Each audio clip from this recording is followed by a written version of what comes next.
Today we're going to be looking at the Metro Plus, the second iteration of an ultra-compact model from Ergobaby that we reviewed quite positively a couple years ago. A lot has changed since that time though, in that the ultra-compact market has evolved considerably, Ergobaby has upped the price, and we also now have some experience with how the model wears down. And so in this video then, we feel it's appropriate to do a real re-evaluation of the model, both taking these changed factors into consideration, as well as of course the changes that Ergobaby themselves have made to the Metro, in order to judge the model in terms of comfort, ease of use, performance and mechanics, as well as which uses and environments it's best suited for. So let's jump into it then, beginning with some stats. The Metro Plus clocks in at 7.8 kilos, a whole kilo and a half heavier than the original, and folds down to 54 by 44 by 25 centimeters, which is also a tad larger. It can take 22 kilos in the seat and 4.5 kilos in the underslung shopping basket.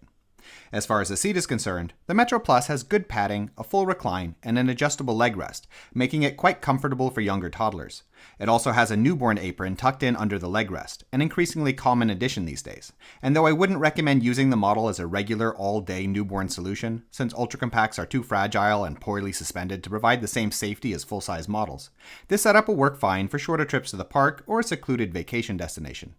In addition, a front frame mounted footrest and a high position canopy, 24 centimeters off the seat back, give the seat good dimensions for older children as well, with a width of 33 centimeters and a total length of 113 centimeters, though note that this is only with the seat fully upright. As far as the quality of the textiles is concerned, the Metro Plus is pretty middle of the road, though I do like that they've quit using lycra-like material on the canopy. In relation to sun coverage, the canopy is one of those areas where the ultra-compact market has changed a lot around the Metro, and at this point I would judge the model as underperforming versus the competition, a consequence of both that high positioning and as a result of not adding a sun flap or an extension section into the rear of the canopy as most strollers do these days.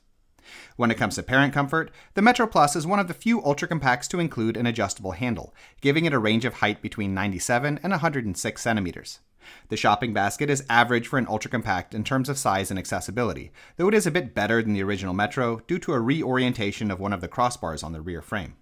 As far as folding is concerned, the Metro Plus is meant to be easy, it's designed to fold with one hand, but unfortunately, the activation buttons on the handle are quite loose, and fiddly as a result, and the larger size of the bars and tightness with which the components are fit together really will make this a two-handed process for most people. When folded, the Metro Plus is decently compact, though as I mentioned earlier, it has gotten a little bigger, so it's a good idea to check with your airline ahead of time if you want to stow it as cabin luggage. Looking at how it feels to drive the Metro Plus, the model has a very solid, rigid feel, unlikely to loosen significantly in the stroller's lifetime, though which also transmits every bump and jitter in the terrain directly to your child and your hands, a result of virtually non-existent suspension, front wheels that have been shrunken a little since the original version, definitely the wrong way to go, and wheels in general that all sit a little loose in their housings, and as a result can tend to make clacking noises if the road gets rough. Generally, the model feels easy enough to tip, as one must do when going up curbs, though with an older child closer to full weight capacity, or if using a heavier car seat, tipping can feel a little heavy, especially if the handle is fully extended. Alright, let's move on to the mechanics of the Metro Plus, going over the model top to bottom, and starting off with the handle, where I again want to point out the looseness of the fold activation button and slider, which results from an imprecise fitting of components inside and leads to the mechanism sometimes failing to catch properly to activate the fold, even right out of the box. And this is a problem likely to get worse over time, potentially even requiring disassembly and realignment, or in the worst case, the replacement of small internal components if it eventually fully fails. Moving down, we get to the telescopic handle, which, even though it's built sturdily, and I suppose is a nice idea, is somewhat unnecessary on ultra-compacts, and in my opinion, they should have just stretched out the original handle a little since it was on the shorter side and saved on production costs. As far as the rest of the folding system is concerned, it's important to note that the Metro Plus is quite complex internally, involving a two-stage release system with lots of wires and somewhat fragile components, and since our review of the original Metro, there have been reports of the folding system failing. Not a lot, and in most cases where I was contacted, it seems arguably the result of people forcing the model when the fold wasn't activated correctly, or hanging heavy bags regularly from the handle, but enough to mark the folding system as an area definitely susceptible to wear. Looking at the general structure of the chassis beyond this, I'd like to reiterate what I said earlier, that the Metro Plus is built quite solidly with thicker bars than most other ultra-compacts that I can think of, large reinforced connection points, some welding with the crossbars, and a wide use of screws that can be tightened as needed, as well as properly done riveting. The chassis can tend to creak a bit, but this is easily fixed with a little silicone spray. Moving on down to the back end, the first thing I'd like to point out is a complete lack of suspension, and while the rear wheels are of course large, this does very little for the model's driving capabilities, other than slightly improving tipping.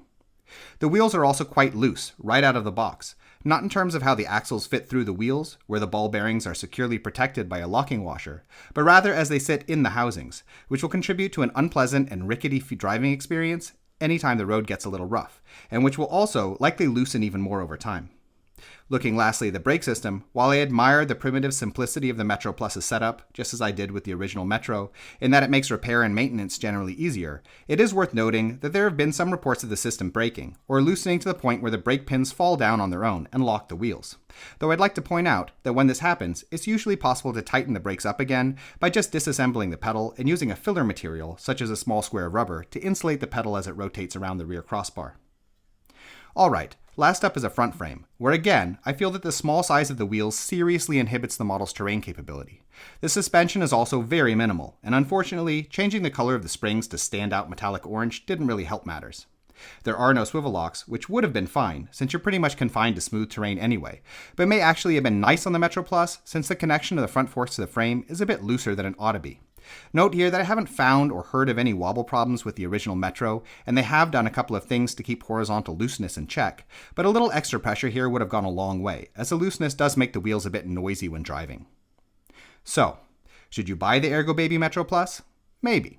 To start with, it depends a little bit on how the price is where you live. Here in Norway, prices tend to get a bit weirdly inflated, and the Metro Plus is high enough that it's competing with top-end models. In the US, however, the model costs closer to half the price of the top end, and in that case, despite the negatives that I mentioned, there are not all that many comparably priced ultra-compacts with as large a seat and as fundamentally durable a chassis as the Metro Plus.